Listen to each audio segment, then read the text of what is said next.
Afternoon, YouTube. This is Ozark's brother Jerry, and today's portion is Tisa, means when you raise, and it covers Exodus 30:11 to 34:35, which is the entire chapter for chapter 34. As a parasha overview, we have a tax for the Mishkan.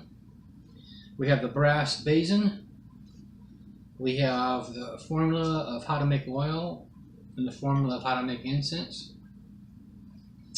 Elohim appoints the builders, the people that he enlightened with skills, work skills.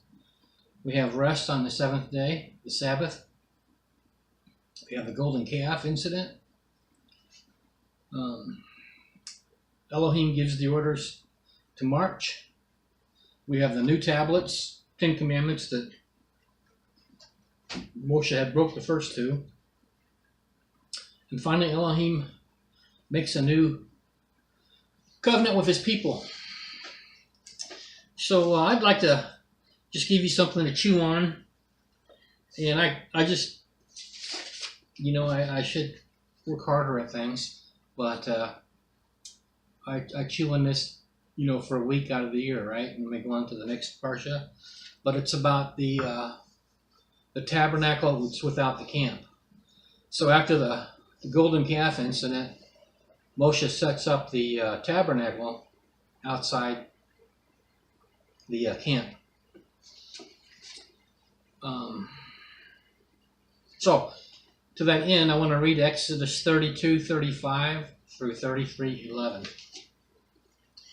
And Yahweh plagued the people because they made the calf which Aaron made. And Yahweh said unto Moshe, Depart and go up hence, thou and the people which thou hast brought up out of the land of Egypt, unto the land which I swear unto Abraham, to Isaac, and to Jacob, saying, Unto thy seed will I give it. And I will send an angel before thee, and I will drive out the Canaanite, the Amorite, and the Hittite, and the Perizzite, the Hivite, and the Jebusite, unto a land flowing with milk and honey.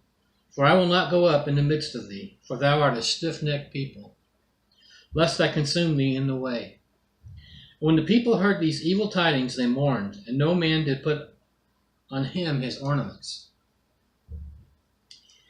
For Yahweh had said unto Moshe, Say unto the children of Israel, Ye are a stiff-necked people, I will come up into the midst of thee in a moment and consume thee.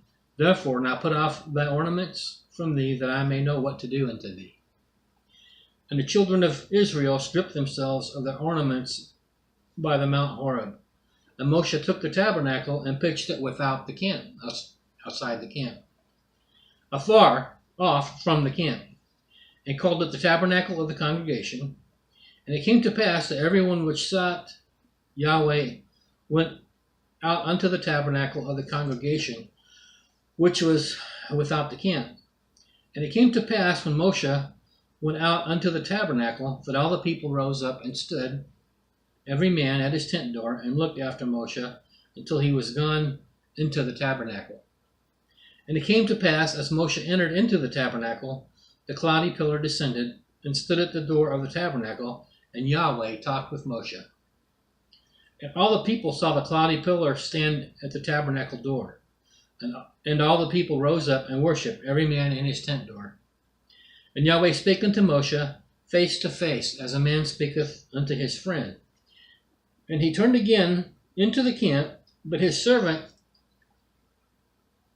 Joshua, the son of Nun, a young man, departed not out of the tabernacle. So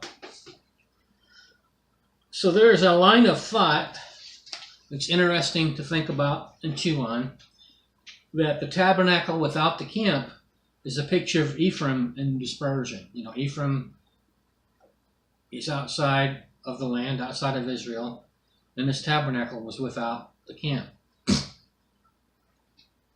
So how can that be when in Exodus 35, which is next week, the items for the tabernacle are being gathered?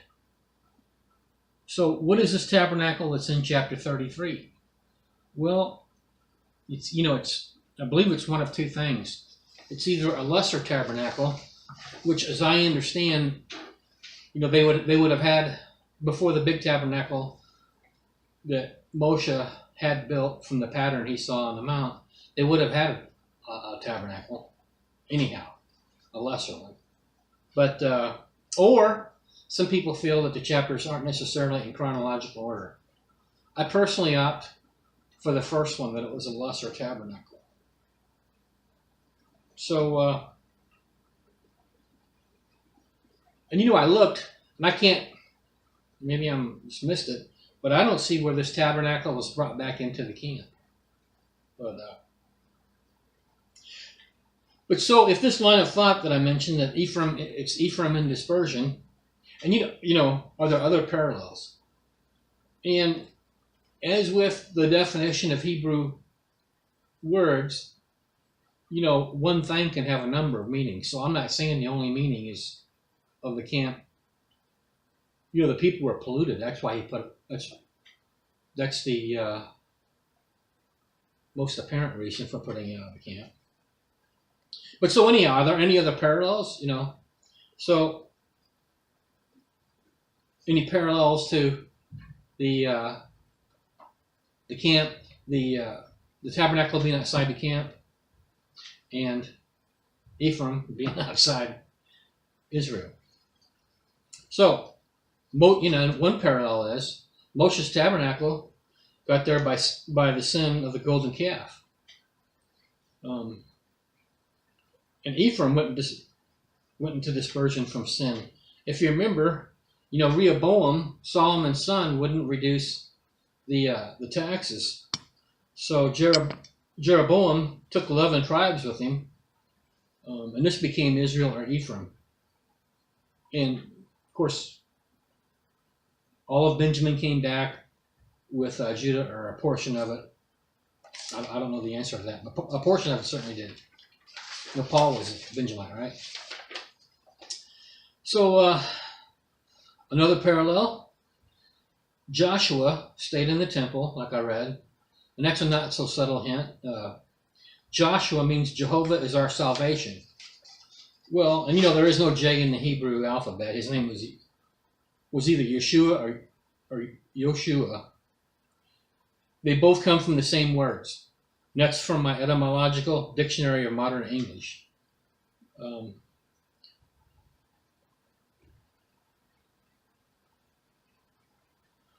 So now does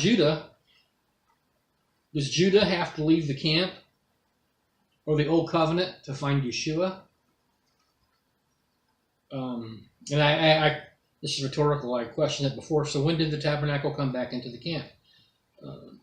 I couldn't find it, but it might have been when the new temple was built. I don't think that's the case. So is the old covenant the old temple, and the new covenant the new temple, of the new tent and the old tent? Well, the old covenant is written in stone.